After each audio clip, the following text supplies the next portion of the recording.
All right, let's take a look at what we have here.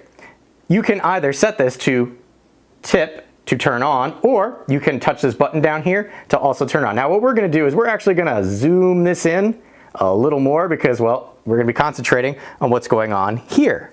Right there we see this is our main screen. You can see up there in the upper right hand corner there is a battery indicator.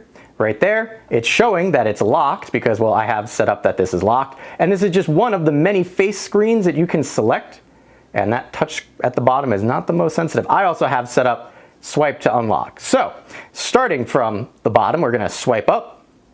Here is our activity tracker. Our activity is based on how we set this up in the app. It is by no means perfect. You could see your steps and your heart rate and your average sleeping there. I will say my sleep, and to activate more, we just click on it. You get little graphs which are, fairly accurate to read, albeit very small. Sleep tends to not be as accurate until you actually link this back up to the app itself. You have to sync that, and then this actually becomes a little better. Now, I will say that if you do not have the activity tracker on, it does not count as sleeping because it is technically counting heart rate to make sure that you're actually wearing it to sleep. I will say that before one of the patches that they did, or firmware updates, if I was sitting still too long, it thought I was sleeping. So I had a couple of instances where it thought I was sleeping when I wasn't. Scrolling up, you have shortcuts. Now, what shortcuts will allow you to do is have 5 possible shortcuts, which will allow you to interact with Wyze products. Now, what do I mean by that? Well, here I have turn basement light on and turn basement light off. So what that looks like using this is, right now basement light 1 is on, which is that light right there.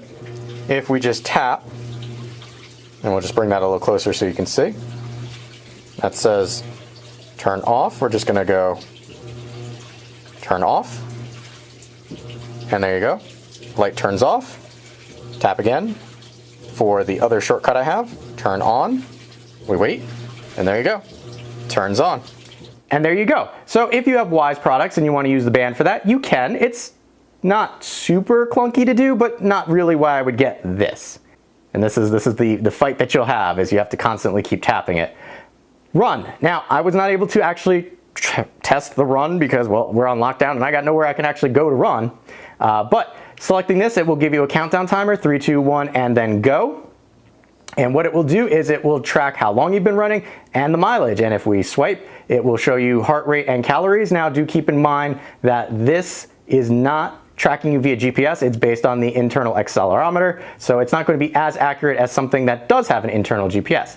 Tapping the button at the bottom will allow you to continue or finish. If you ever forget to finish, it will continue to run in the background. So we're just going to click finish for now. There we go. It has stopped.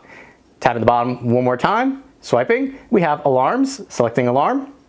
You can set up a bunch of alarms. Here I have wake, bed, and stop work, or when I should be stopping work. Just toggling these on or off means, tap there and whoop, there you go.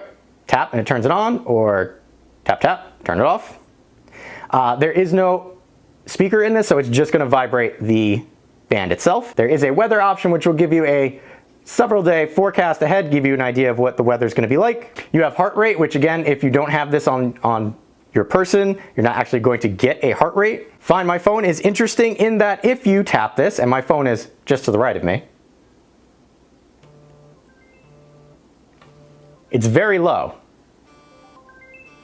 but it will vibrate the phone and it will chime a little bit. If your phone is in battery saver mode, this will not work. Food for thought. Settings, you have very medium amount of settings. You have band info, you have brightness, you have do not disturb, slide to unlock, which is what I have set up, reboot and reset. Now, there is no adaptive brightness built into the band itself. There is a bedtime setting which you can activate, which during a specific time frame it will lower the brightness to its lowest setting, but there is no go outside and it becomes brighter, or go inside and it becomes less bright. I will say if it's at full brightness in direct sunlight, you can kind of make it out, but if you are in the lowest brightness setting outside, you will not see it. It's washed out completely. Here we have our Alexa integration. Now, it's not perfect integration. As I said before, there is no speaker on this device, so you are looking at text-based responses. So you don't actually have to say the trigger phrase. We just tap and hold down this white pill button right here, and we could say, how tall is Mount Rushmore?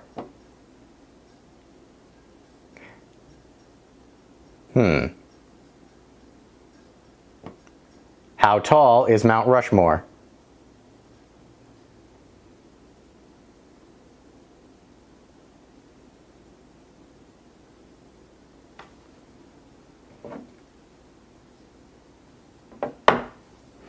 There you go. So that one actually took a little time to do. I will say I was kind of expecting there to be a speaker in here so I could ask it questions and just have it respond.